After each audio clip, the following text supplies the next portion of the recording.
Get in the holiday spirit with a brand new Homeworthy Christmas episode. Join us as we tour a vintage holiday-inspired home with thousands of ornaments, a Charleston home filled with historic charm and timeless Christmas decorations, and finally, a traditional Texas home transformed into a festive winter wonderland with carefully styled mantels and festive floral arrangements.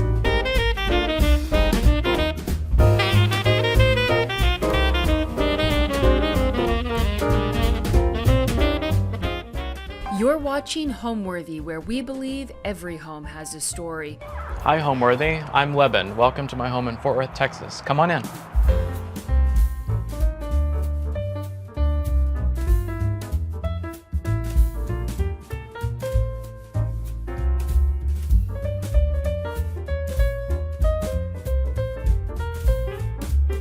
You're watching Homeworthy, where we believe every home has a story. I'm Leben Reby, founder of Vintage Holiday. I offer a curated selection of holiday items, and welcome to my home in Fort Worth, Texas. I can't wait to show you around. This home was built in 1940, and I have been living here since 2019. And the style is just pretty classic of the time period, pretty minimal for that time period. The house was in good condition when I bought it. It's been renovated over the years. And so I really haven't done a lot to the house other than paint, wallpaper, and decorating. So I typically start decorating November 1st or right after Halloween. And I spend the month of November decorating. So I always start with my vintage putz village on my mantle. It's something that I can get done in one day and it doesn't make a huge mess. So it is the first thing that I do. It's my favorite piece of decor that I do for the holidays. So it always kind of gets me motivated to then get everything else out and get going. I start usually with garlands and wreaths.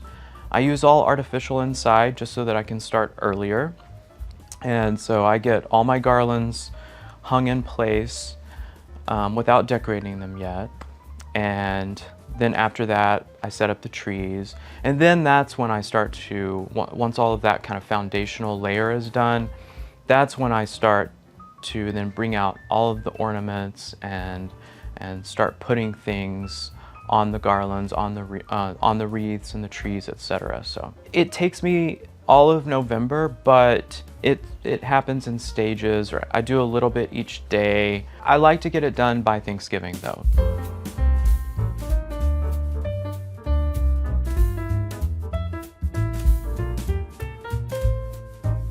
All right, welcome to my living room. So this is a little passageway between the front door and the rest of the house. So here I have a little desk that I just think is super cute and adorable. And I've just put it behind the sofa here, and I've styled it with some hurricanes and some amaryllis bulbs and little apples. Over here I have an antique hall tree, and we just hang coats and scarves, and have a little bar cart here. I kind of just like to add little things. They don't all have to be vintage, so these are newer, and I've added these little bows. I liked the way these wreaths looked on the plates. I actually sell these wreaths on my website, so a little trio of boxwood dried wreaths. And if we come along this way, I like to use bulbs like paper whites, amaryllis for the holidays. I just think that that's a really nice touch. So these are little brass squirrels, were my grandmother's. So I've tucked these into the little pots here. I just thought that was a fun little touch. I found this antique clock. It was $25 and I just had to have it. I like to use just old things that I find at antique shops. I found this painting. I love the frame. I love the painting. It has some flaws, but I like it that way. I almost buy nothing new. So almost everything that I have is pre-owned, antique, vintage. Including all the furniture. I only have a couple of pieces of new furniture. For the living room, I have used mostly red, so red ribbons. I just think this dark red looks nice against the green and with all the dark colors in the room. With my fireplace, I decorate the mantle with my vintage putz houses each year, and I like to change them up. I can fit about 9 on here, and I love these little lamp posts. They're just so cute. And people ask me how I light it all the time, and I've kind of created my own custom electrical system for it that's all hidden by the trees and the snow. I made these trees a couple of years ago, and then these are bottle brush trees. I add these little old, I think they're called lead flats. They were made in Germany, and they're just the perfect scale for these little houses. These houses were made in Japan in 1920 and 1930, and putz houses were also made in the 40s and the 50s and the 60s, but they were a lot smaller. These are kind of elaborate, detailed versions, and I just fell in love with them. I saw a collector who did a village like this. She has the most incredible houses, and I just had to recreate something like it. So I started collecting them, I think in 2017, and I've built a pretty good collection, and I like to switch them out each year. But I have my favorites. Like, I love this church. I think this church is just fantastic, and that Santa on it is original to that church. There's also a little original Santa here. This little snowman. They're just fun and quirky, and I would like to live in this little village, I think. And then on either side, I always put these blow mold toy soldiers on either side of the fireplace. They're really the only blow molds that I use in my decorating, but I just think that they're really cute. And I kind of like to have a bit of kitsch mixed in. So I love to use this old tinsel. So this is old metal tinsel. They don't make it anymore, and I've collected it. People would save it year to year, and so I've collected a good amount of it to use on my trees. And this year for this tree, this is a live tree. It's the only live tree I do in the house. I really wanted to keep this a bit more monochromatic. In keeping with the theme of this room, I wanted this room to be just a bit more red and green and simple, but then obviously I've covered it in tinsel. I was not intending to use the tinsel on this tree, but it felt like it needed something, and so I started to put a little bit of tinsel on. And then with tinsel, I can never just do a little bit. I think I'm gonna just do a touch of tinsel around, and then I end up just layering and layering and layering until it's just dripping. So I rarely just do something all at once. So I usually work on things over a couple of days, kind of put a little bit on, assess, put a little bit more on, assess. So I would say this probably took me 2 hours total to put the tinsel on. So this tree topper I bought this year, I wanted something just white and bright for the top. And it's just a plastic tree topper that I got on Amazon, but it was a little simple, so I covered it in glass glitter, German glass glitter, to give it a little bit of a sparkle. And I think it turned out really good. I like it, I'm happy with it. I have different wrapping paper for all 3 trees this year. So this year in here, I can only fit a few presents underneath here. So I did red and gold underneath this tree. And then when we get to the other rooms, there's different themes for those rooms. But yeah, I just kept it simple in here. This garland, it's faux garland. For several years, I would only use real garland, real trees, but it's difficult to do that when you decorate early, and they dry out and they become a fire hazard. They get sap on your walls. So I switched to artificial garland a couple of years ago, and it's pretty realistic looking. I mean, so realistic looking that you really can't tell unless you're feeling it or looking at it super up close. But I had these custom made, and yeah, I've really enjoyed using the artificial garland. It just makes things a lot easier.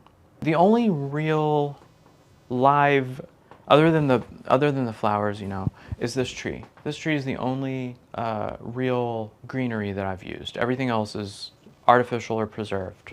I sometimes decorate these garlands, but I just didn't this year. I played around with several different ideas.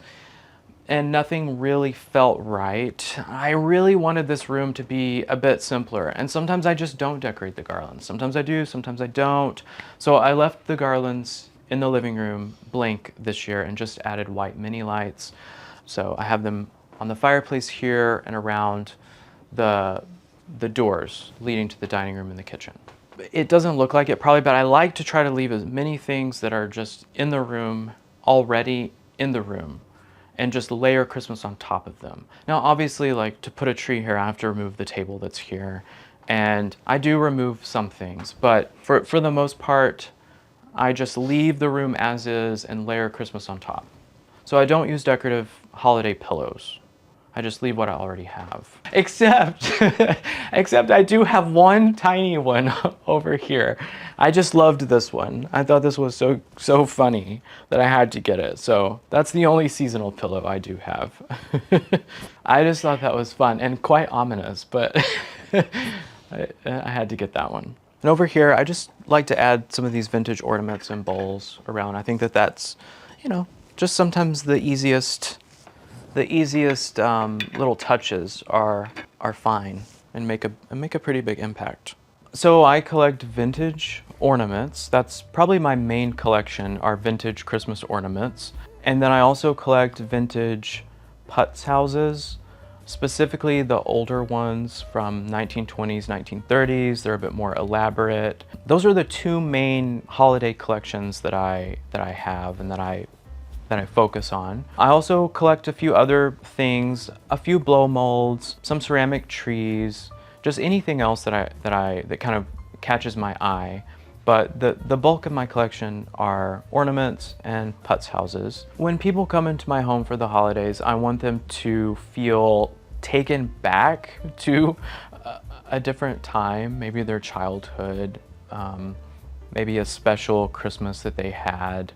I want people to feel comfortable and warm and cozy and loved by the home. Gosh, I'm gonna cry. I guess I am pretty sentimental, especially about the holidays. So yeah, I just want people to feel good and positive, and they might feel a bit overwhelmed just because there's a lot going on. But yeah, that's what I hope people feel when they come into my home.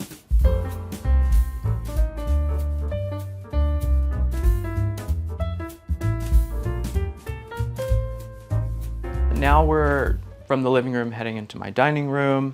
This is where I really kind of up the vintage feel. This is where I use most of my vintage ornaments. So since this is part of kind of leading into the living room, I've kept these wreaths simple, which is these red ribbons to kind of reflect that room and that transition. But I've set the table with little ornaments and this vintage ceramic Christmas tree. My aunts all had these when I was growing up, and I thought they were so fun. So I thought this looked like almost like a Christmas tree cake. So I've put that in the middle of the table. I've hung little wreaths on the chairs. I don't know if you can see those. And then over here, I have decorated the garlands in the dining room with my vintage ornament collection. So I think that looks really nice, and to reflect the ornaments that are on the tree. And so this is my little vintage Santa mug collection. And one year, I really struggled with how to display them. And one year I set them on top of these Delft vases, which I have here year-round. And I just thought it was really fun. And so I've been doing that ever since. And then I add these little vintage bottle brush trees as well to give them like a little hat vibe. I don't know. I think they're fun. So I don't know how many ornaments I have. I've never counted. I have a couple of thousand at least. I use probably 3/4, 2/3 or so in this room. I have some that I never get out because they're too precious to me to display, but I have sourced them all over. Estate sales, antique shops, eBay, Etsy, really just all over. And I haven't really bought any in the last couple of years because I have too many. And being in this old, small home, there's not a lot of storage. So it kind of helps keep the collection under control. Also with my collections, I really like to display them. I know I just said I have ornaments in storage I don't use, but I really try to display everything that I collect. So I don't like to just collect just to have it in some storage building, you know, across town. I really want to use most of it if I can. So to attach these ornaments, I just use ornament hooks and I just hook them in. Thankfully, this garland is pretty, there's a lot of branching. So they're pretty secure. Actually, I decorated this garland with ornaments before I lit it with lights. I forgot to put lights in it. And I thought there's no way I'm gonna get lights in that garland and not knock off and break 5 or 6 ornaments. But I did, and not a single ornament fell off. So, and I mean, it's pretty secure. That's the way I've been doing it for several years now. I do the same thing with the garland over the kitchen arch, and just simple ornament hooks work. Yes, I love to give this guy a little festive bow tie for the holidays. Yeah, so I've wrapped gifts in marbled paper and I've put them underneath the sideboard here. They're similar to the ones that I have underneath the Christmas tree. I just thought it needed this kind of fullness here. I don't really put anything underneath here of interest outside of the holidays, so I felt like it needed this kind of overabundance of gifts here to kind of just add to this overabundance in this room. I made these crackers. These are called Christmas crackers. These don't actually crack. The ones you find in the store, you know, you pull on each end and it pops and toys come out. But I just liked the way this paper, I had this paper left over from wrapping gifts, and I felt like the place settings just needed something festive. And so I made these one night and added these to the table. And I thought that looked really nice. The tablecloth is a green toile that I purchased that online. It is new. So some things are new. A mix of vintage. So the plates are old, the silverware is old, these cups are old, these cups are new. Obviously the vintage Christmas things are older. So I like to mix mostly old with a little bit of new. I think keeps it a bit fresh. This is my dining room tree. This is where the bulk of my ornament collection goes. This is the tree that I sell on my website. I have struggled for several years to find a really good artificial tree, and I used to use real trees only, but with this many ornaments, it's really difficult with a real tree to keep the branches from, you know, drooping significantly. And in fact, one year, all the ornaments were just on the floor because the branches the tree just did this. So with this collection, with this many ornaments, artificial is just the way to go. And this is a really great tree. It has all this open space here. So I can really get in and place these ornaments in here deep down, and then they're still hanging. So they have just kind of that, I don't know, vintage kind of look to all hang so nicely. I mean, you wouldn't want to put this on a tree that is too full, because then you wouldn't be able to kind of see all of this, you know, this kind of dripping effect of the ornaments. And then you can't layer it as well. So this tree allows all this layering. And then this base. So this base I also sell on my website. Sorry, this is becoming an ad for all my products, but I love this tree base. I struggle with what to do underneath the tree, so I normally just put a bunch of gifts, and I always think that looks great, but having this antique style tree base, I just think makes the tree look, I just think it looks really nice. It dresses up the tree. So, and then I've topped the tree with a vintage tree topper. I think it was made in Poland. And then I use these vintage style LED Christmas lights. These don't get hot. My friends at True Tone developed these, and these are just the most amazing thing. Because I used to use all vintage lights, and they were very, very hot and would easily melt this tree. So it's a good invention for those of us who like this vintage look but don't want the danger involved. So I typically, when I decorate the tree, with this tree, I typically decorate a section at a time. So my ornaments are all stored by size, but all mixed together. So I don't get all my big ornaments and put the big ornaments out. I get many different sizes of ornaments piled up on the table, and then I decorate a section at a time.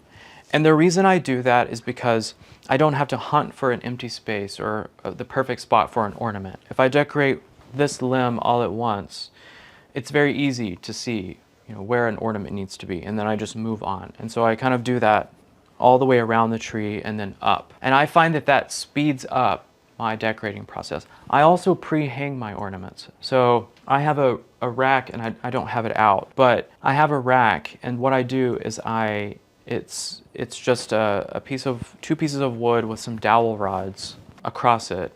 And instead of getting an ornament, hanging it, and walking over to the tree and whatever, I pre-hang a bunch of different ornaments on the rack, and then I just bring the rack over to the tree and just hang directly from that. I do the same thing when I undecorate the tree. I hang it all in the rack quickly, and then take the ornaments off and box them. So I find that speeds things up for me. It makes it just, anything to make things go a bit faster or be a bit easier is great when you're decorating for Christmas and putting this many ornaments on the tree. And I don't know how many ornaments are on the tree. Last year I got 1,400 on. I didn't count this year. I might count when I take them off, but I usually am just in too much of a hurry to get them on that I forget to count. And these ornaments, these are probably a range of dates. They're all vintage. They're probably from the early 1900s to about 1960. They range, but I would say the majority of them are probably from around 1950. And they were made all over the world. There were ones made in America, Poland, Italy, Japan, just a wide variety, and I love them all, and I like to mix them all. And something that people ask me is, where do you find such perfect vintage ornaments? My ornaments are, they don't look perfect like yours, and my ornaments don't look perfect. I actually don't like to only use the best examples, because I think mixing in the ones that are less perfect gives more texture. So you don't have this kind of, if you want a perfect ornament, you just go buy a new ornament, right? I don't want perfect new ornaments. I want ornaments that have wear and tear and tell a story and have been used and loved for years. This garland is all made from antique and vintage glass beads. I've rebeaded it, so these are all ones that I've created. And oftentimes when you find these old garlands, they're not in very good condition. You have broken beads or strings, or they just don't look very good. So I take them apart and I make new ones. And I mix these larger beads with the smaller beads. And I like that. I think that really adds a lot. So for a couple of years, people on Instagram have been asking me, where do I buy this decor? Where do I get this? And with the vintage items that I collect, it's, you just have to go out and find them. I mean, I can sell a few here and there, but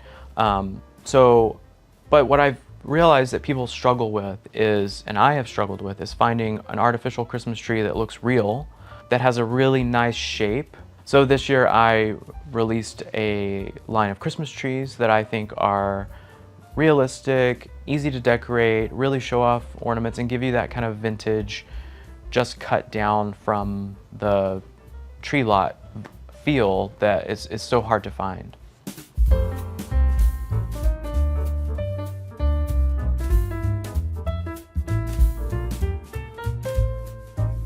So my dining room is open to my kitchen, so this is the transition into the kitchen. And I've added another garland around this whole opening, and I've layered it with my vintage ornaments. This is the same, I layer it the same way that I do for the garland over the mirror in the dining room and for the tree.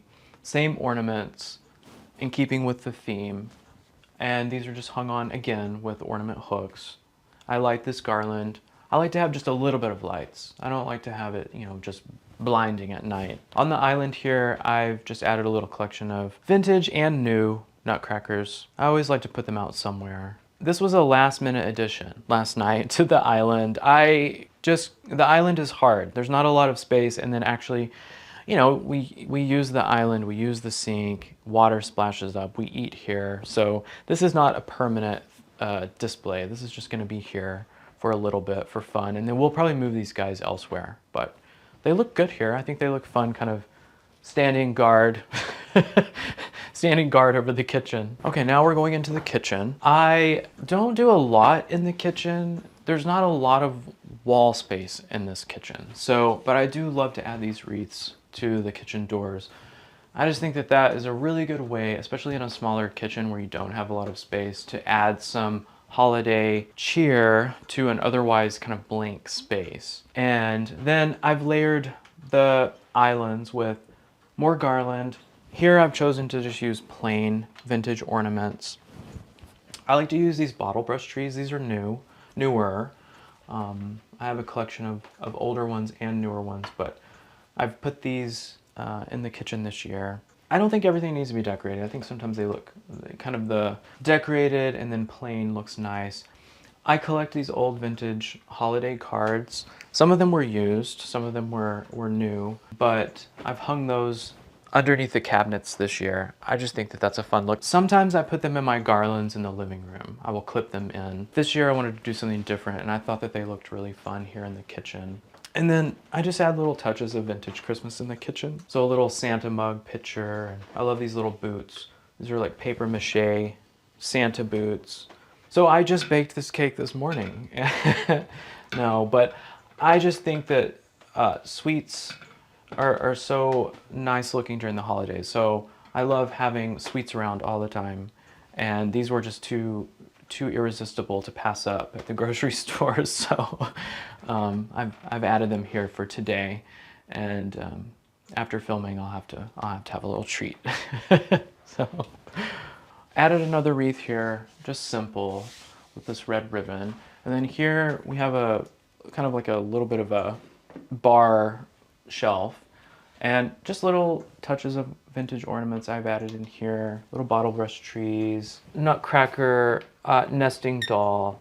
I think it's pretty cute. I've put the other ones out as well. Just adding these little bit of touches. You don't have to completely, you know, take this all off and deck it for Christmas, but adding a little bit here and there I think is nice. So I love collecting antiques and old things, and I almost never buy anything new. So I've decorated the house with just things I've found at antique shops or via auctions or estate sales, Facebook Marketplace sometimes. And it's just a collection of things that I love, and I don't know that it's a particular style. I've just tried to pull together things that are interesting to me and try to make them work all together as best as possible. The only thing I won't do for holidays is very minimal, pared down or with no color. But that being said, I really believe that holiday decorating should just be fun, and you should just do what you want to do. I do. And you shouldn't try too much to keep up with what everyone else is doing or have everything too classy. I think that that just kind of takes the fun out of things. So I really have rarely seen holiday decor that is just too tacky for me. I love it all. There's nothing that someone could, I mean, maybe there's something that somebody could do that I wouldn't do, but anytime I see one of those houses that's just flashing and covered with things, it makes me feel good to see it. So I don't really have any holiday taboos, other than I just personally like a lot of color, a lot of ornaments, a lot of things. So doing a minimal type of holiday would be harder for me to do, for sure.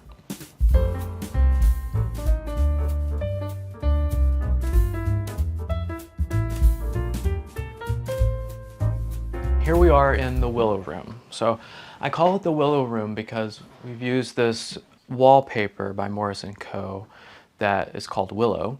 And so I think that the name is fitting. And this is actually a model of my house that I made. It's not completely finished. I need to add a few details, but this is a model of my home that I've made in the style of the Putz houses that I have on the mantle in the living room. This room is a completely different look than the rest of the house for Christmas. I wanted it to be more of a natural botanic feel, so I've just added some walnuts here to the side. And then these wreaths here, I've just layered with dried oranges that we dried for the holidays. And then this is actually a dried allium from our garden, and I've added dried elements from our garden to the Christmas tree in this room. I always like to add little personal things as we can.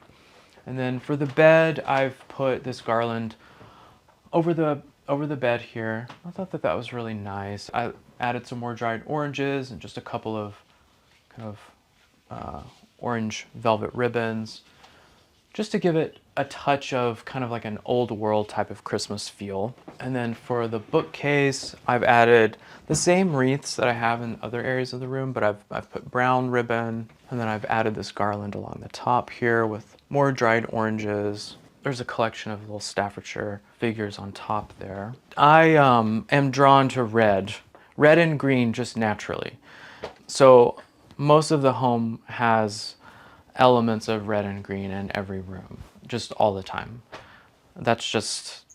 I'm just always drawn to that. I love gardening, so there's also a lot of botanical elements. So the wallpapers are kind of botanical. A lot of the fabrics are botanical prints. So for the tree in the willow room, I wanted it to be more natural. So I've added dried oranges, and we dried all of these oranges ourselves. I've added the popcorn garland with some dried cranberries. I just love popcorn garland. I think it's so fun. And I think it works pretty much on every style of Christmas tree. And then I have added some vintage plain ornaments to bring in some vintage in here. And then these are actually alliums that I dried from my garden. And I didn't have quite enough to fill in this tree. So I'll dry some more this next year, so that next year I'll have more. But I couldn't resist. I just thought they looked so fun. So I had leftover wallpaper, and so I just wrapped gifts that matched the wallpaper on the walls for this tree. But I think this tree will evolve. This is my first year doing a tree in this room. This is the first year that this room hasn't been a total disaster, and so. But I'm really liking the look of this tree in here. So I think I will just kind of continue to add to this over time and add more dried elements from the garden. And I added these little candles as well. You can see that they were lit. I did light them one time. It was very scary. I wouldn't recommend it, but I had to do it. I had to do it one time, and it was fun but dangerous. So I don't recommend doing that, but I love the look of real candles on a Christmas tree. Just that kind of really old, before there was electricity kind of feel. It's just, I don't know, so romantic, I guess. In this bird cage, so I got this bird cage, this vintage bird cage at an estate sale. And I added some limbs and some vintage and antique glass clip-on birds. So these were made to be clipped onto the branches of a Christmas tree. But I couldn't resist putting them in this bird cage. It just seemed fitting. And I just think they're super cute in there. These paintings I got at an auction, and I got them because this guy over here, I just thought he was so interesting looking. I don't know why, I just thought he was so funny looking and so serious and so, I don't know, but he's just hilarious. So I had to have those. And I actually thought I was only going to use them at Halloween because they're kind of scary. But I put them in here and I just thought that they went really well. So they're fun. They just look like caricatures of paintings, but they're old. I mean, I think I'm not exactly sure how old. 1800s, I'm not sure, but they're fun. So yes, I did all the Christmas in here to kind of just go with the theme of this room. And I really think that orange and green go well, I think that that's fun. When you add these dried oranges to a green Christmas tree, it's just a fun look. And I tied some ribbons on. I don't usually do a lot of ribbons on the tree, and the reason why I don't is because the tree that I did before I started decorating with Vintage Christmas, I did all ribbons, and this was back in 2016, and I hated it. It was horrible. It was awful. So I've been kind of adverse to using ribbon on trees since, but I did it on this one, and I think it's subtle on this one, and I think it works.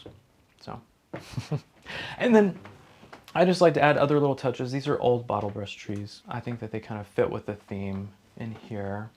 And then little pine cones mixed in. This is definitely more of a natural theme in this room for Christmas. My love for Christmas all stems from my childhood. I loved Christmas growing up, and I specifically loved the decorations. I just thought that they were just so fun and magical, and I couldn't get enough. I was obsessed with Christmas lights when I was a kid, and thankfully I had grandparents that kind of indulged that obsession. And one year my grandmother and I just got every single strand of lights that she had ever had, and we just stapled them everywhere, and we just had the most fun. So I mean, my love of Christmas comes from just trying to recreate that feeling that I had when I was a child of just, you know, all that kind of wonder and excitement. And so I definitely decorate differently than the way my family did, but I think that there's elements that I bring in. My grandmother on my dad's side, she always had a strand of lights, I mean, just everywhere, like in every garland. So I try to light most of the garlands if possible. And I had two sets of grandparents on both sides who were very into Christmas decorating and making the holidays just super special for their grandchildren. And so that's where a lot of it comes from. Just trying to keep that feeling going. And yeah, so that's why I do it.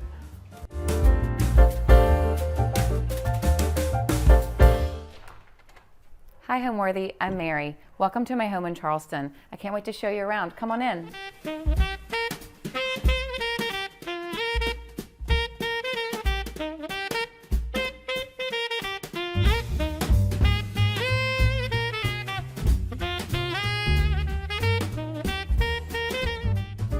Hi, I'm Mary Dupree. I'm an interior designer. Welcome to my home in Mount Pleasant, South Carolina, just over the bridge from Charleston. So we built this house starting in 2020, and we finished and moved in 2022. So it's a new build, even though we live in a very historic neighborhood. So we have lived in this neighborhood for 12 years, I think, but in different houses. We love the neighborhood so much. It's a very special place. But we realized that we loved each of the houses, but we kind of outgrew them, or we wanted other things. And we toured lots of houses that would come on the market, and we quickly realized that partly because I'm a designer and just because we knew what we really wanted, and no house had exactly what we wanted. So we realized we would need to build. And we found this house at the end of 2019, and I walked into the backyard, and like the trees were blowing and rustling perfectly, and we had all this space and privacy. And I called my husband and I was like, you need to leave work and come here right now and see this space that we found. We love it. We actually bought 2 lots and married them. And it's almost half an acre, which doesn't sound a lot to people who don't live here, but for living so close to Charleston, having land, you know, for a pool and a garden is really special. So they'll have to take us out of here feet first one day because we're never leaving. It's sort of a take on a colonial. We do have a center hallway, big gracious porches. The style, one thing we really wanted when we built it was to keep it as much one level as possible. So there's only like 2 steps up and down in the back, which we love for entertaining. We worked with an architect who's just phenomenal. His name's Daniel Beck. He's a very special architect. We feel lucky to have worked with him. And he has just a very deep appreciation for and knowledge of all types of classical architecture. And so we had a lot of fun working together, and we're a good team, I think, in making sure that we did adhere to all the historical details that we wanted to kind of put in to make it look like it was a house that had been here forever. You know, like little eyebrows on the corners and the trims of the ceiling detail, the roof details. So I've decorated our house for Christmas, and I think it's decorated in like a very elegant way, but not over the top. I love Christmas. I love to decorate. Almost every room of our downstairs public spaces are decorated in some way, but I don't always adhere to the red and green. I think sometimes in some rooms, red can be kind of harsh with the way things have been decorated. So sometimes I use pinks instead of reds. I use a lot of blue because there's a lot of blue in our home. As you can see, like as you walk through on the staircase and on the front of the home, there's a lot of blue ribbons. I use a lot of flowers and ribbons and greenery for Christmas, and less candy canes and really more kind of kitschy Christmas.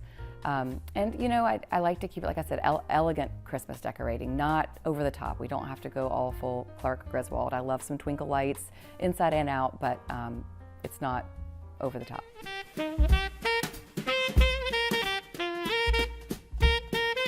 Welcome to my foyer. One of the things when we were designing this house that was on my list of things I cared about was that I wanted to have sort of a grand foyer, as grand as you can get in our neighborhood of a foyer. And I showed several images to our architect. A lot of them were probably in these grand homes in Atlanta and stuff. And he was like, Mary, you're gonna have to check yourself spatial constraints. I highly doubt that we're gonna have these grand foyers with these like giant staircases coming down. But this, I think, is a really good happy point for us because while it's not those double grand staircases, I feel like for the space that we have, we did a really awesome job at raising the ceilings in here. I think they're 12 feet just in the foyer. And then we have this sort of this second story part of our foyer here. It just makes the entry feel open and airy and spacious, and I wanted that. I didn't want to walk in and it feel like you had low ceilings. But one of the cool things that I love, one of my favorite features of the whole house really is this bookshelf right when you walk in. My husband or I have read every book on there. We love to read, we love books, and I just love that feeling of like you walk through the bookshelf kind of to get to the rest of the room. I think that's a special detail. We really wanted to keep a piano in our home because they're learning and he plays.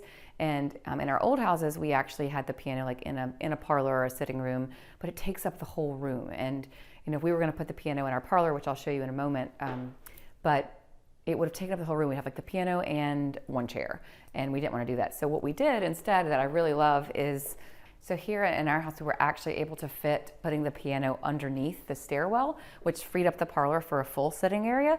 And I actually really love that the piano has landed here in the center of our house because I can, no matter where I am in the house, I hear the girls playing and practicing, or if we're having a party, you can hear the music all throughout the home. And I think it's just really beautiful too to have this pretty piano in the center of our house. And one tip I'll actually tell you that I didn't know about until we went through this process of trying to determine if we could fit it. And this is a Baldwin piano, and I don't know, probably other companies do it also, but they actually have these sheets, like actually like a cotton sheet, and it has the different piano sizes drawn on it. And so you can lay it on the ground to determine whether or not a piano will fit in a space. And especially grand pianos are such, they're an unusual shape, so it's hard to sort of imagine how they fit into a room because they're not square.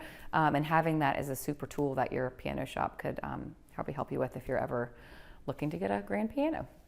This is one of my favorite pieces in our house, this antique chest. I think it is so beautiful, and it is narrow, and I really wanted to have a table here because I think it's important to have a table in your foyer, but as you can see, I'm right next to the stairs, and so it couldn't be a deep table because it would be in your way. So anyway, it's beautiful and it's functional and we love it. This antique mirror here was actually my husband's parents, and we have a lot of scallop shells throughout the house. There's one on the front door, there's one here, there's several other places, and they're very personal to us. They're the scallop shell, particularly on the front door, was a symbol of the Camino in Spain, sort of a reminder of the power of faith, and I love having those throughout our home.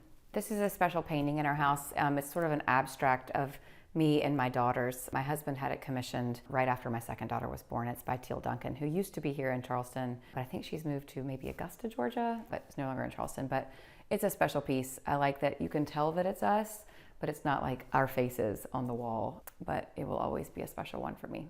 Okay, so now we're gonna leave the foyer and I'm gonna take you through this hidden jib door into our guest room. This is another one of the really cool elements of our millwork.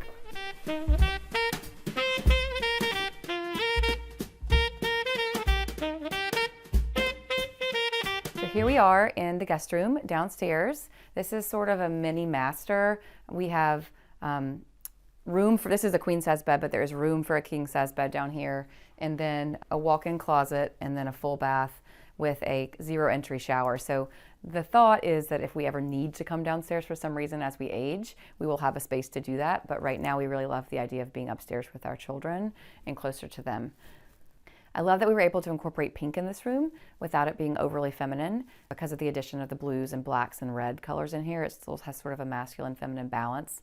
The walls are a silk woven from Philip Jeffries that I fell in love with so much with this particular material that I actually used it in this room and in another room in our home in a different colorway.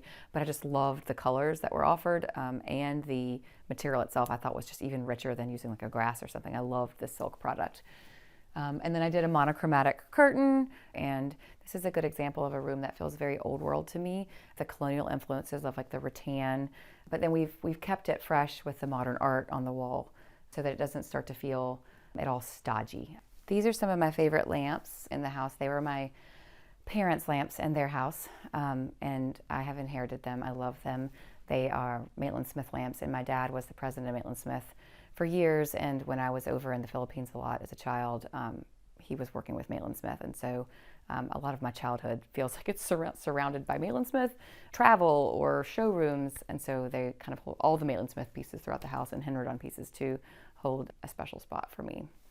This is actually another Maitland Smith piece that I love, this tall boy here. It's beautiful and very useful. I keep a lot of gifts inside it. If I need like a candle or something to give somebody as a present last minute, there's lots of notebooks and candles and things stored inside here.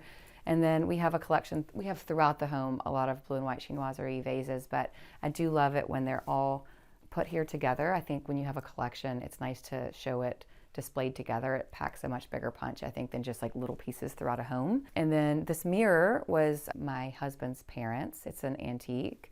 And then these pieces of art were actually my husband and I got in Vietnam. There's one here, another on this side. And I don't know, they were probably like $20 or maybe less, which is another cool thing about travel, is that you can lots of times get really cool original art that holds meaning to you, like this does to us. That helps us remember this trip, but it doesn't have to break the bank. My personal decorating style is certainly more classic and traditional. I don't want to say like with a twist. Everyone says with a fresh twist. I mean, that's true to a degree, but I would say it's sort of an old world made new. I want our house to feel sophisticated and warm and effortless and comfortable. We definitely have colonial influences as well. It has, I would say, a nostalgia for old Europe, for particularly England and France, but then also it's curated with things that we've collected through our travels throughout the world, particularly Asia, Africa, and the Caribbean. So there's certainly a lot of colonial influence as well. Rattans and dark timber furniture, and sort of a lot of botanical and even palm fabrics and things, but not coastal. It doesn't have like what you would think of as like nautical coastal vibe. There's more of a colonial coastal vibe that's throughout our house. My husband Will and I have a lot of cherished antiques and family pieces that have been passed down to us. So we wanted to infuse them with our own personality as well, but there are a lot of pieces throughout the house that come from his family and mine. His parents collected antiques, and they've sadly both passed away, so we inherited a lot of antiques. And then my family, I grew up in High Point, North Carolina. My dad was a furniture executive, so I grew up in showrooms, and I have a lot of our family's furniture as well. If you're working on a new build, and it's important for you for it to have sort of a historic charm to it, like it was to us, I think it's important to work with a team that, whether that's designers and architects or just you and your spouse, whatever that is, but that have an appreciation for and understanding of classic architecture and history and the time and place. I think that's all very important to make sure that it fits in. Switching back to just the interiors of it, you know, incorporating cherished antiques and family pieces, that matters. Here we are in the parlor. You know, this room is fun just to come sit in if you need to like read the mail, or if we're having company over, and sometimes like the men retire to one section, sometimes my friends and I'll come sit up here and have a glass of wine and we talk kind of separately. So that's kind of what we use this room for the most. It's a beautiful room. It feels sort of like a sunroom to me. This piece here is a beautiful piece that actually when we were even designing the house, I wanted to make sure we had a wall for it. We were putting in so many windows that we were losing wall space, and I was like, wait, we have to keep a space for this.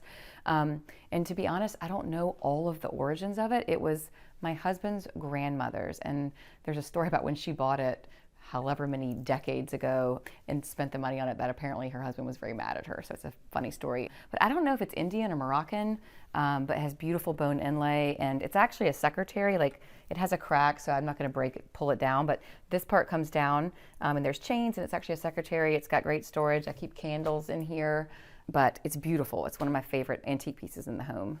I think it's really nice to put a touch of Christmas in every room, including this one, but it doesn't need to be over the top. And these paper whites are a way to make it feel Christmassy without kind of going over the top with the reds and greens. And I'll be able to use this on into January. I love this little bust over here. She's just playful and fun, and she ended up with a hat on, but I love that she's sitting here. It almost looks like she's like looking out at the company that might be coming, or protecting the house, keeping watch or something, because she's looking out the front window. But she just kind of gives a little bit of a playful, whimsical vibe to a lot of the more serious things in the room. The drapery fabric in this room is from Sewn. It's one of my favorite of their prints. I love the shade of blue. It's sort of a peacocky blue that we have throughout our home. This pillow here is a Jane Shelton fabric that I love, and it sort of marries the blues and greens and browns in this room, which we've kept pretty simple without adding a lot of additional color. So this parlor is not a particularly large room, but we wanted to make sure that we had enough seating options to be able to come in here and have a glass of wine or read a book. So I think it's particularly important when you are looking for furnishings for a smaller room to pay attention to the scale. Don't ever just order a chair or a little sofa without like checking the dimensions. It sounds silly, but you'd be surprised how many times people do stuff like that. It was important for us to make sure that the scale of the furniture in this room was small enough to accommodate 2 chairs and a seating arrangement and a table and this special chest. You can see also when I sit here on this chair that it is plenty big enough for me. It is not the least bit like uncomfortable or tight in any way, but it allows for there to be plenty of space in the room for seating. Now that we've finished building our house, and I've finished, well, designers are never finished, but mostly finished for now, decorating our house, I would say that I love it. I love that I decorated my own house. Every little detail of it I touched and was purposeful and has meaning to us. And so I love that I decorated my own house. I do think it was the hardest thing I've ever done as a designer, was decorating this sort of forever home because there was so much pressure. And, you know, as designers, we have all the knowledge and we know what's out there, and there's sort of this FOMO of like, well, if I pick this fabric, I can't have that fabric, but I love all these fabrics.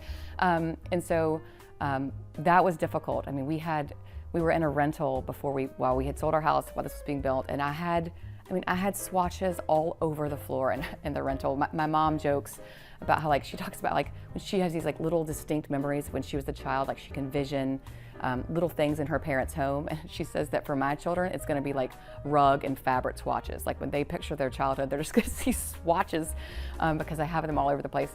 So anyway, it was definitely a challenge to decorate my own home, but it was so meaningful to have done it.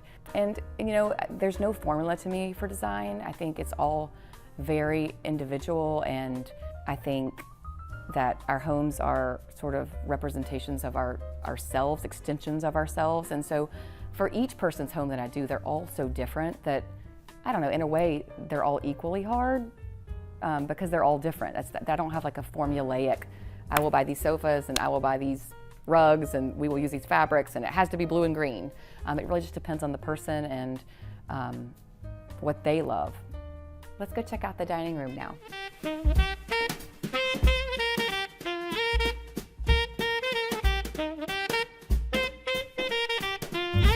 Here we are in the dining room.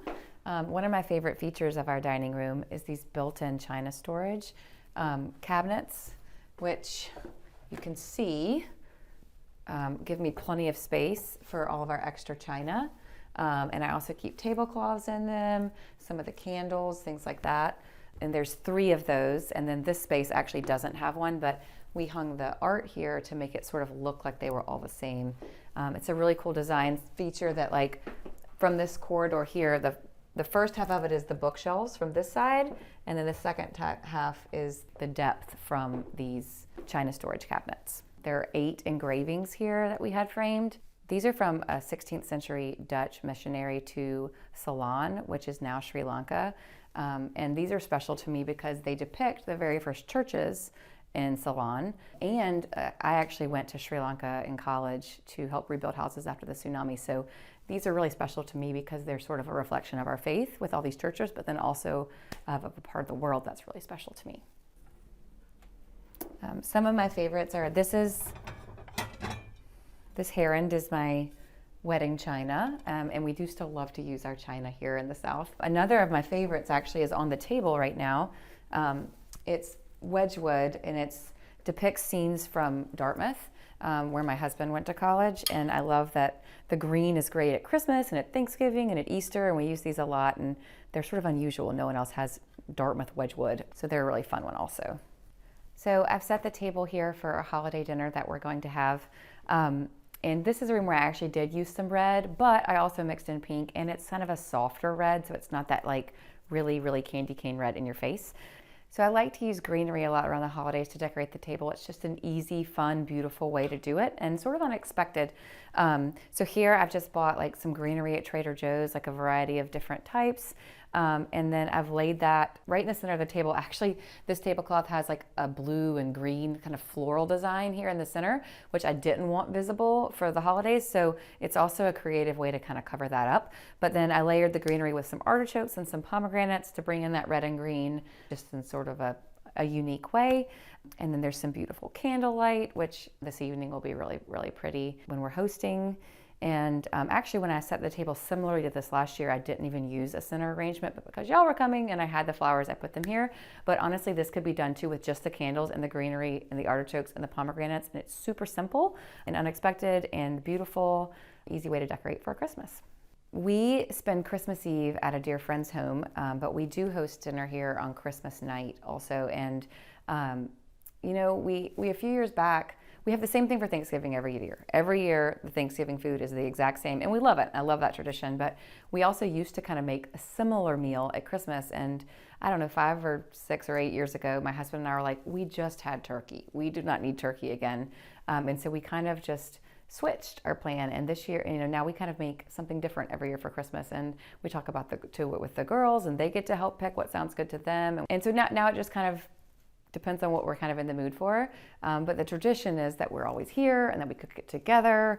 And that's, I think, sort of the special part for us, is that we know we'll be here together and making something fun. The thing I love the most about the holidays as a Christian is that it's the time that we focus on Jesus' birth. And that's such a special, uplifting time. I love that everyone at the holidays, I feel like everyone you encounter is so happy and gracious. I feel like there's a sense of hope and peace that you don't feel in other times throughout the year necessarily. I know it's a hectic time, but it's somehow a warm hectic and a happy hectic time. And I love that. To me, Christmas sort of evokes this warmth feeling, whether that's we make spiced tea, or it's the twinkle lights, or that we have a fire going. On Christmas Eve, we go to a dear friend's house and we have dinner there, and everyone dresses up, and we listen to music, and we dance, and the girl's uncle reads "'Twas the Night Before Christmas," and we watch the Santa Tracker, and everyone gets all excited, and we rush home to bed. It's just such a happy time of year, and we just make so many memories as a family at Christmas.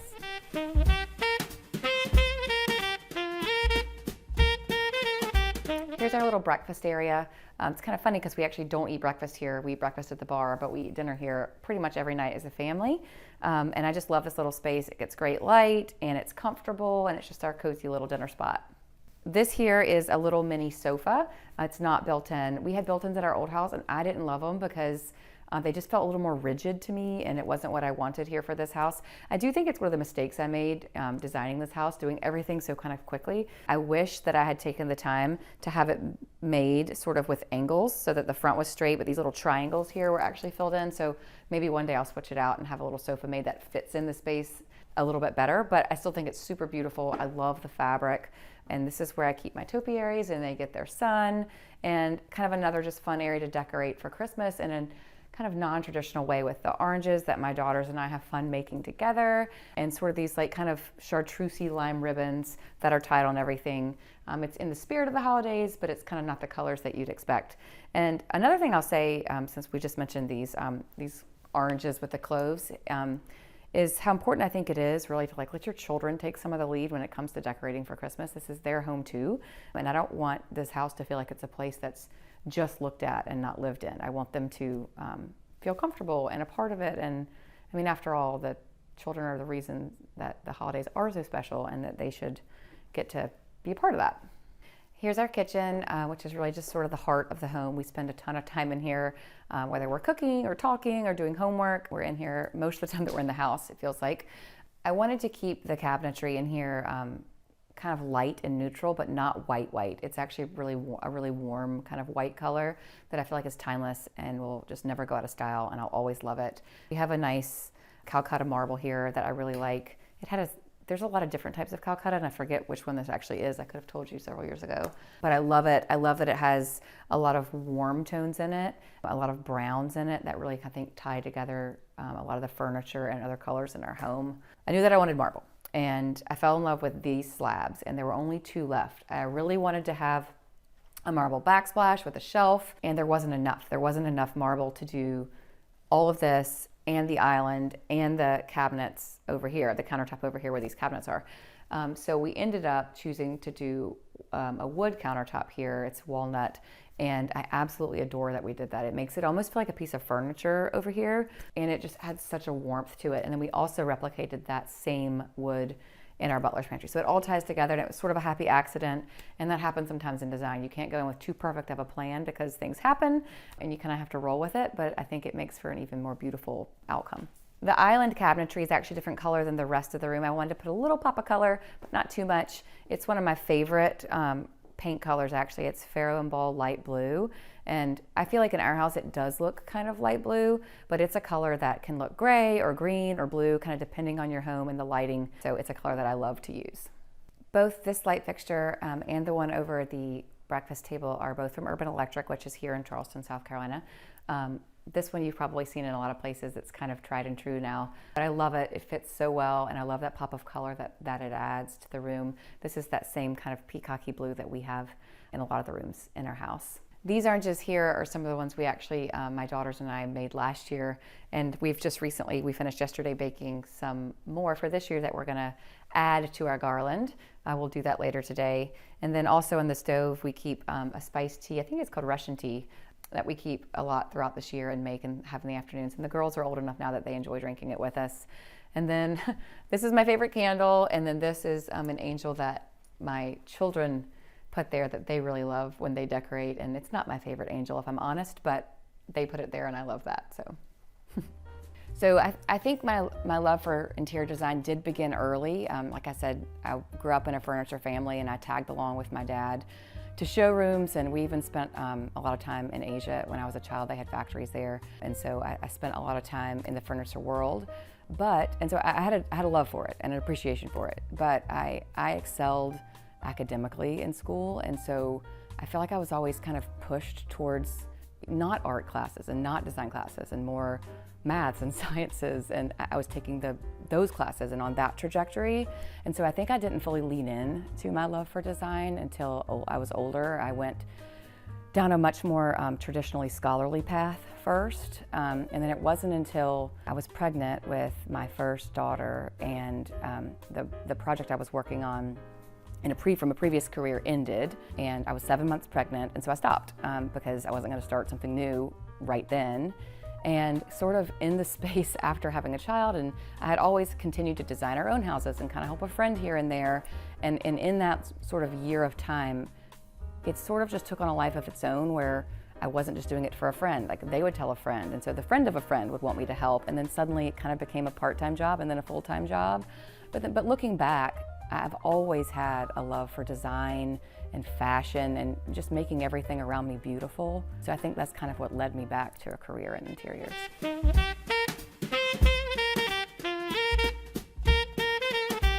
Here on the other side of the kitchen, in this kind of big open space, but is our main living room. And we really wanted to have as much seating in here as possible for all of our friends when we gather. So we were able to kind of make it into 2 distinct sitting areas with 2 coffee tables, which I love. It just feels so cozy and homey in here. We spend a lot of time in here, mostly with our friends. I feel like with our family, we end up kind of being in the kitchen or in this movie room behind me in the evenings if we're watching TV. But this is more of a room where we sit and read. I read to the girls in here. I work in here sometimes in the mornings. And kind of on the other side of me here, you can look into the outside, and it's just such a pretty like indoor-outdoor feeling in these rooms that we have these sliding windows that open, and then over in the kitchen there's an open window with cremone bolts that's just so beautiful to the outside.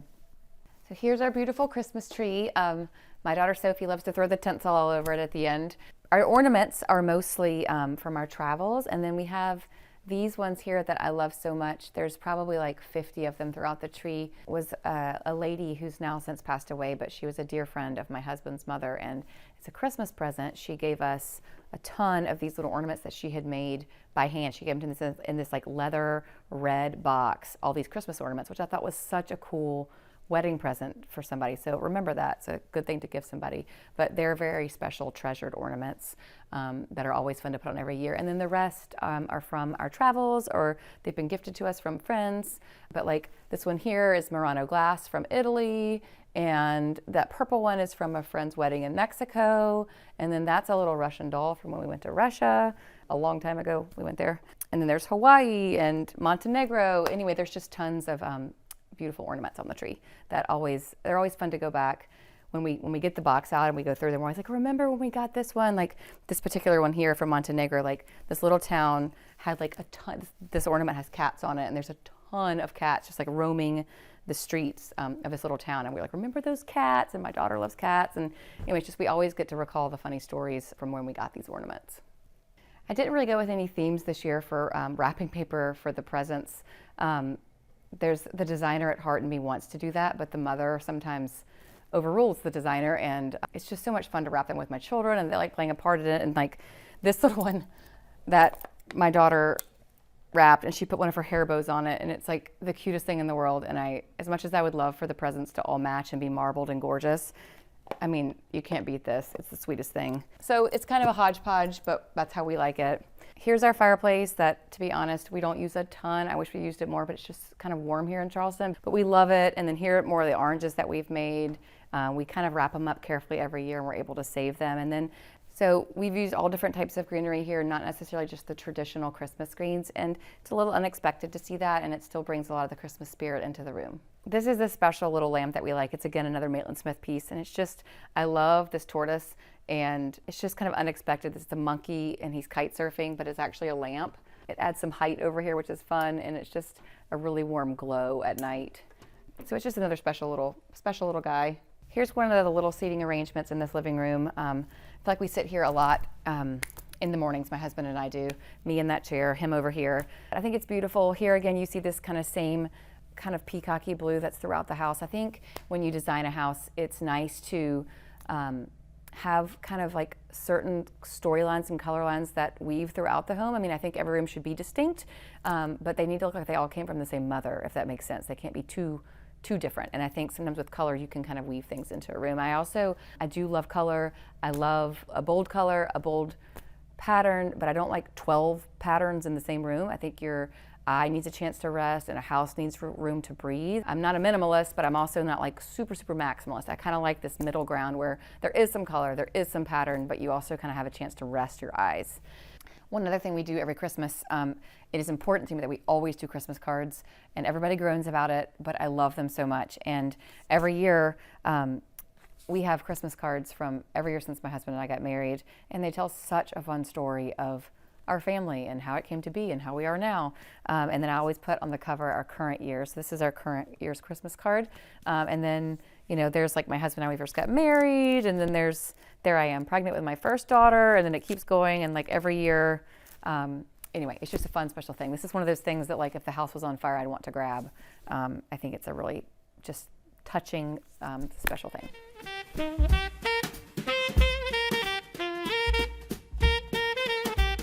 Off the living room here is this little cozy room. We call it the movie room or the blue room sometimes, but it's where my immediate family, my husband and my two daughters and I spend a lot of our like evening time together. We are like watching a family movie on a Friday night or something like that. It's a small room. Everyone told us it would be too small, but we kind of like it like this. It's cozy. It doesn't have a lot of furniture, but it's just perfect for us. There's an extra long sofa here that easily fits the four of us plus some. And then we kind of built it into the wall. We knew we'd need side tables for a drink or a glass of wine. So we actually built it in and used the same trim color. So it kind of goes away, but it's very useful. Here on this side of the room, we have our TV. It's built into the wall, and there's these really soft arches that frame it beautifully. We also have built-ins here where we keep a lot of our games. So there's children's games here. I think more, I don't know, cards and computery stuff over there. But that just hides away nicely. We have room for everything that we need here in the house. There's a very thoughtful place for all the stuff, which my very type A heart loves. I love this photography in the room. This is by Gately Williams. He's local to Charleston. And this room is just completely monochromatic, but I love it. It's simple. We did this special frame, again, with the rounded edges that I love, the corners. And then we also had it painted in the same color as the trim, so it almost feels like a window that you're looking out, and we love it. You know, what I love most about our home is that it's our home. You know, it's that I feel like I've touched, the children have touched, like every detail in the home and in the design of the home. So I think what I love most is, you know, how personal it feels. Practically speaking, though, I really love that we did our house. It's sort of like a house mullet, business in the front, party in the back. The rooms in the front are more distinct. We have a traditional center hallway, and there's a parlor, and there's a dining room, and I love that we have those individual rooms, distinct rooms with their own personalities. But then the back portion of our house is a little more open, like the kitchen and our main family living rooms, and you can push out to the outside, all the doors open to the outside for entertaining. And so I love that we have this like private entertaining and family space in the back that isn't visible from the street.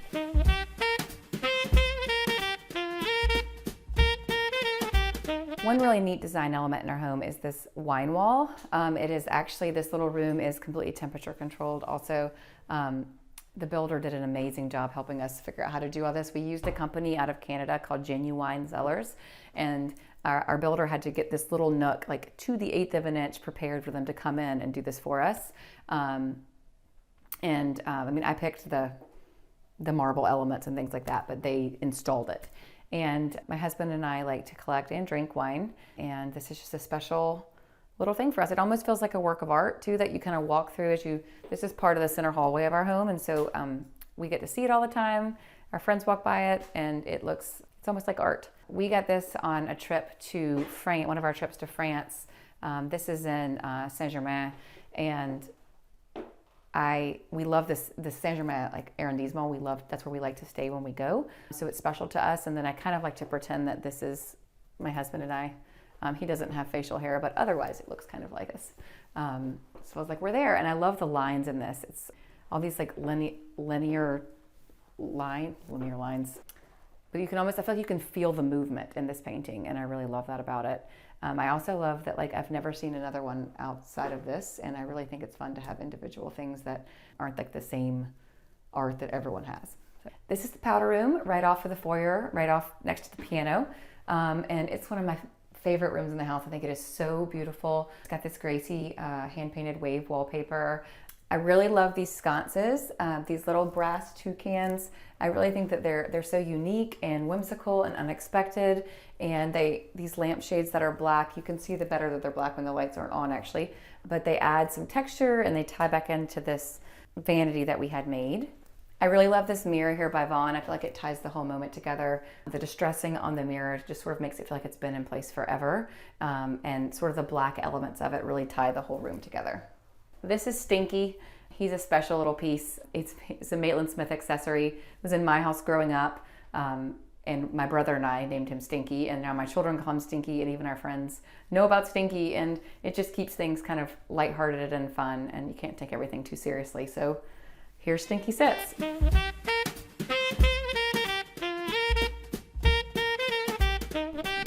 Now we're outside on our back porch. We spend a ton of time out here all year long. And every season we spend time out here, and I've kept it pretty simple, using mostly natural materials and simple neutral colors. There's a lot of whites and browns. Instead of adding a lot of color, we kind of did some cool architectural elements out here, like the special detailing around the fireplace to make it feel special without adding too much color. The pool itself has a really pretty water line with color, and so does our outdoor pool bath, but we kept the porch pretty simple. I do love how we had the floors painted out here. They're beautiful. I'll tell you what, figuring out the math for how to do a painted floor takes a lot of time, but it's totally worth it in the end. And these here are our sliding doors to our living room. They push all the way open, and it's just a great indoor-outdoor experience. Whether you're outside and talking to people inside or you're inside looking outside, we love to have these opened up all year long. I mean, even today it's like in the 50s, and like I said, with the heat on or the fireplace, it still feels nice to have the door cracked sometimes. This side of our back porch is more the dining portion. We have a table for 6, we can fit 8. This is also where we set up our bar. We have a big derby party every year with everything open. Those sliding doors, these from the other side have cremone bolts that open wide. It's a very indoor-outdoor experience, and our bar gets set up right here, and everyone's watching the derby, and it's really fun. I had a long list for things that I wanted for the house, but my husband's was shorter, and one of the things that was on it was that we have draft beer. And so we actually have a tap here that there are 2 different kegs in, I think, this compartment here that can be switched out for parties, or just if you ever want to have like one draft beer. He says draft beer tastes a lot different than canned beer and bottled beer, and so we can have that here, which is really fun. I, though, did most of these beer taps that you would see at someone's home kind of come up from the center of they come out through the center of the countertop, and I didn't want to have like a sort of obtrusion kind of coming up from the countertop for setting out food and serving and things. So our amazing builder worked with us to find a way to snake everything through and come out here. So it's just a cool feature of the house. There are times sometimes as a designer where I feel like I should be doing more, you know, like I decorate people's houses for a living, and there's all these other things happening in the world. And am I doing enough to just be decorating? But you know, then I think about what home means and how important our homes are to our happiness and our stability, and our just sense of comfort and well-being. And our homes are sort of this extension of ourselves. And you know, I think that is important. I think that's one of the reasons why so many of my clients become dear friends, because it's a very truly personal thing to design someone's home. Thank you so much for coming today, Homeworthy. I really enjoy getting to show you around my house and show you all my Christmas decorations, and I hope to see you again soon. Until then, have a very Merry Christmas. Bye.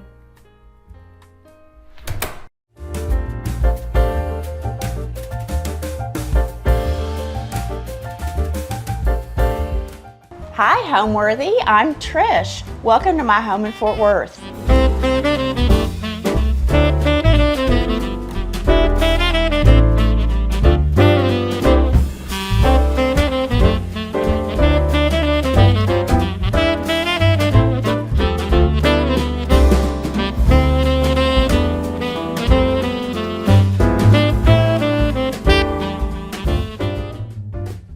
This holiday season, get ready to unwrap the most magnificent holiday homes with Homeworthy's 25 Days of Christmas.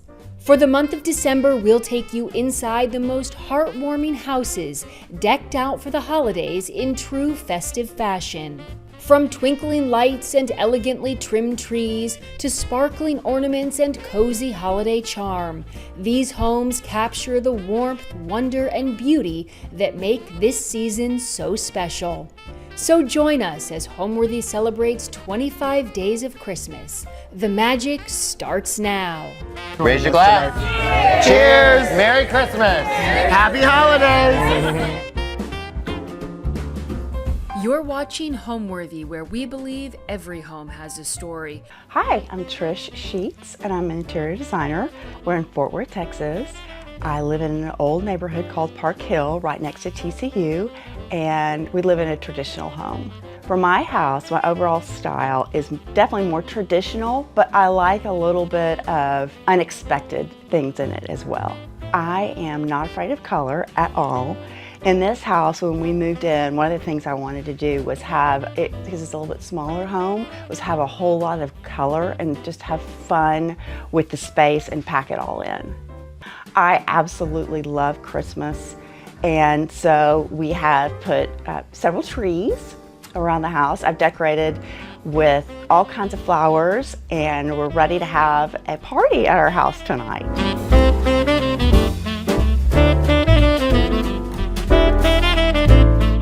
Welcome to my home. This is my entry. So this is the first room that you'll see when you walk into the house. I decorated the stairwell pretty simply because I think it was just elegant and simple to have the bows and the white lights with the drippy garland. I'm a traditional home, so we have the dining room on my left and the living room on my right. Come on this way.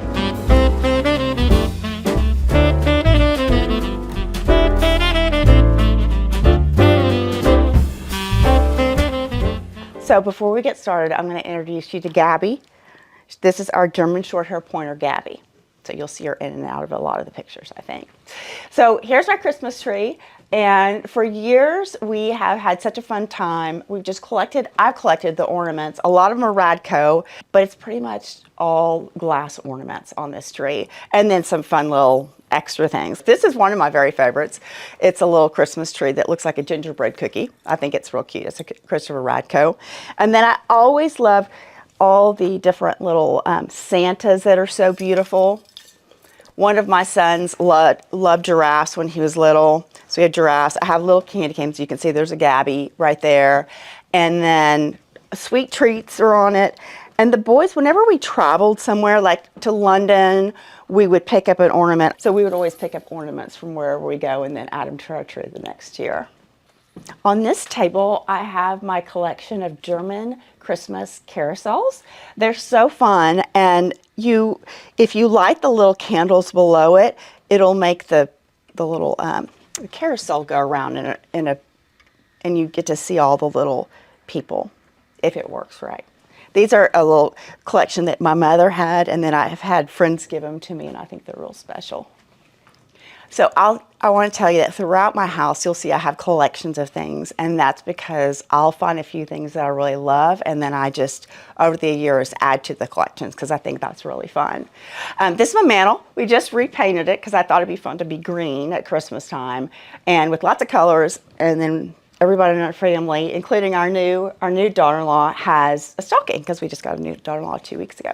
So I added just some greenery and some tiny little sparkly pine cones, and I just thought it'd be fun to throw a bunch of cute little colored ornaments on there just to give a pop of color throughout the room that matches the pinks and greens and blues that we have throughout, and red, throughout the house for Christmas. These are kind of fun. These are some old French stools that I had a real pretty cotton and tout fabric put on, and this is what I was talking about, how sometimes I like to put a little, it's not real edgy, but just a little bit of fun to the room.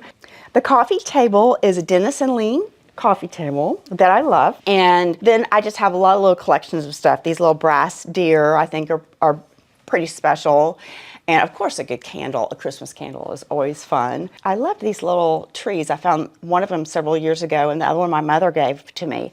They're just special, made out of clay. And then, of course, we have to have cookies for Santa. And then the other thing I think is really fun, if you have a bowl and you don't know what to do with it, you can throw pine cones or some cute little ornaments and then some snow in there, or all of it together if you want to. And I always think that makes a cute little extra detail on a table or side table. This pair of old French chairs is one of the fun things I was talking about, how I like to play with fabrics that are a little more, not as traditional as you might expect on a pair of French chairs like this. This is a Brunswick and Fee fabric, and it's a cut velvet that I think is beautiful in these greens. But you can look at it closely and see that it's got a beautiful cut velvet strié on it. This is another collection I have, my nutcrackers. Years ago, I danced And so I was in the Nutcracker, and this was the first Nutcracker I was ever given. It was the year that I was in the Nutcracker, so that is fun. And it started my little special Nutcracker collection. In this corner, we have a very special desk to me. It was my grandmother Sue's, and I absolutely love it. It was one of the things that I was given that was hers. I've paired it with all these fun little glass trees that I've collected over the years that pick up all the colors in the room from the sofas and the chairs. I'd love to show you my den. Follow me.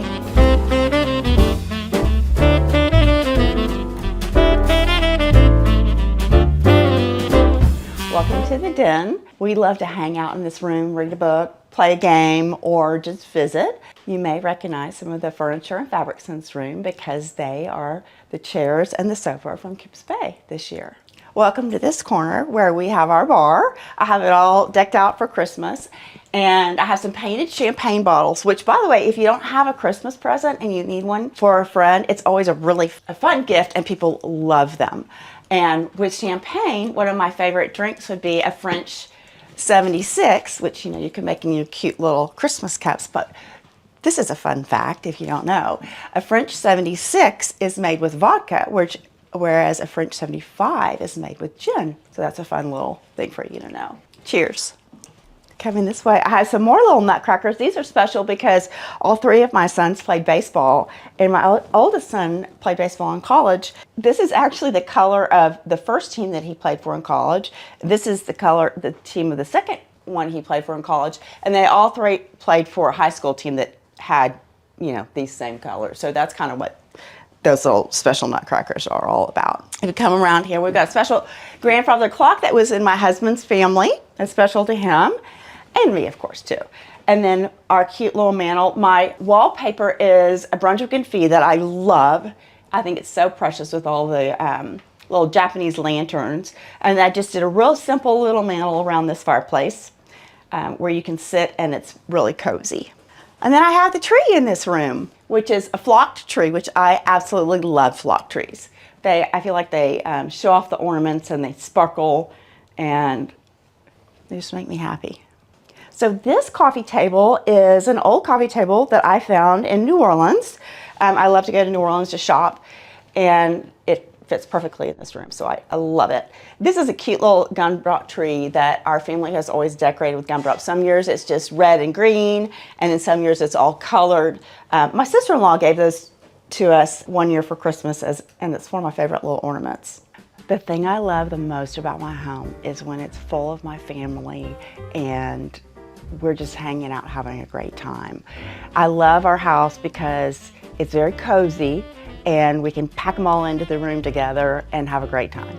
Now I'm going to take you into my kitchen. Follow me.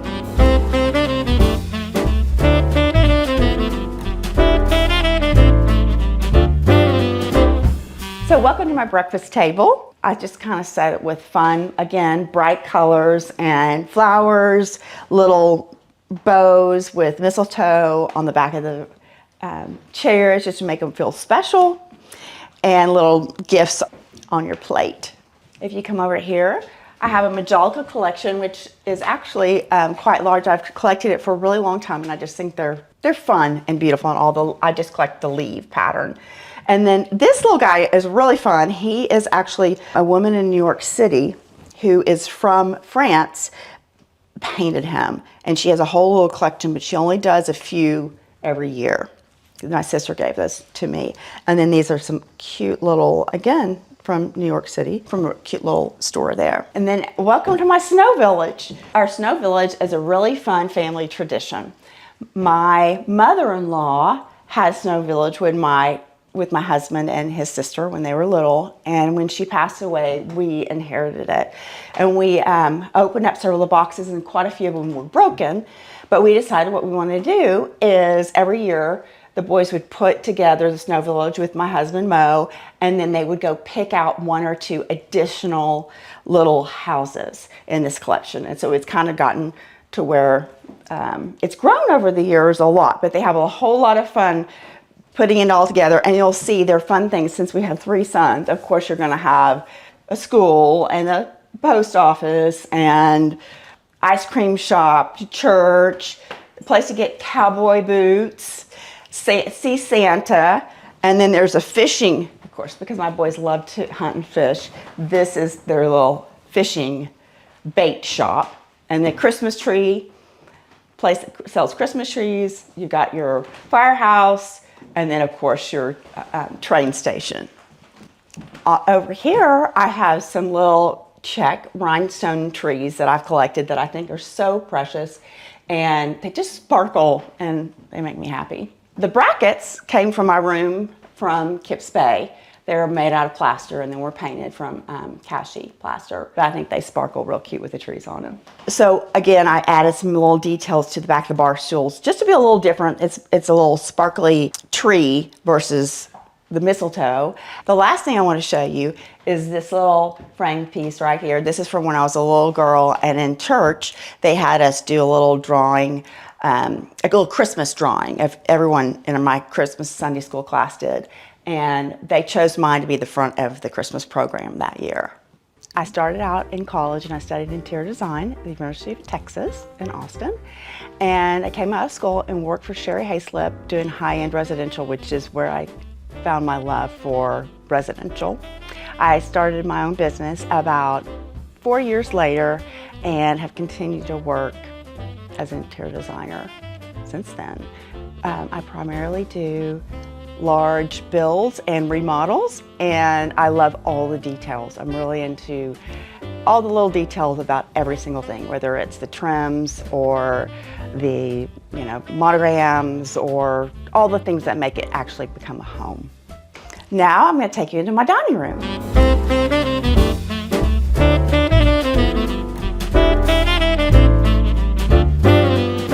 Welcome to my dining room, where we're going to have a fun dinner party tonight.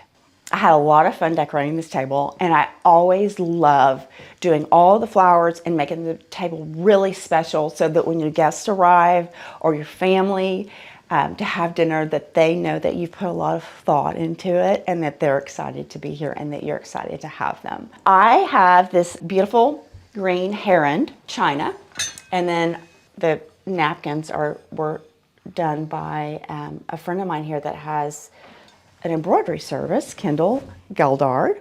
The wine glasses were my grandmother's, and then I have Francis I is my silver pattern.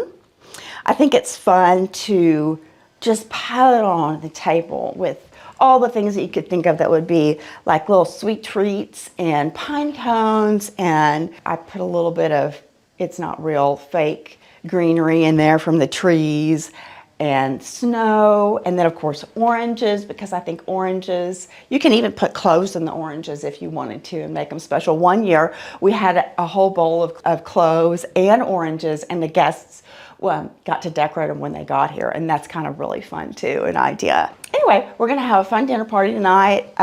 We're gonna cook some tenderloin and some twice baked potatoes, some asparagus, and I have a fun salad that I'm gonna do, and then of course dessert always. And on this table, I had some hot tea or hot chocolate if you wanted some, or of course if you want a little slice of cake, I'll get that for you. And this beautiful little coffee cake, it's always good. And then this beautiful table is one that I found in New Orleans from one of my favorite shops there. This chandelier is just perfect for my dining room. I love it. These little glass starbursts are so precious, and I just added them to the chandelier for a little extra festive charm. This little tinsel tree is I just decided to put it up in the corner and add some bright, fun colors to it. If you want a little extra Christmas tree and have energy and want to add a little extra special charm to a corner, you can easily order it and then just pop it in a little pot that you have and add extra ornaments to it to have color in a room.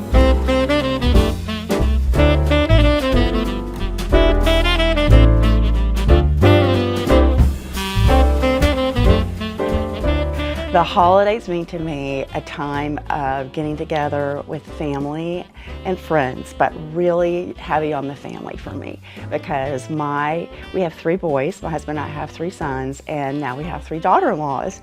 And my mother and father live in town here, as well as my sister and my brother and their families. So we have a great time all being together, and we will be here on Christmas Eve. I'm serving dinner.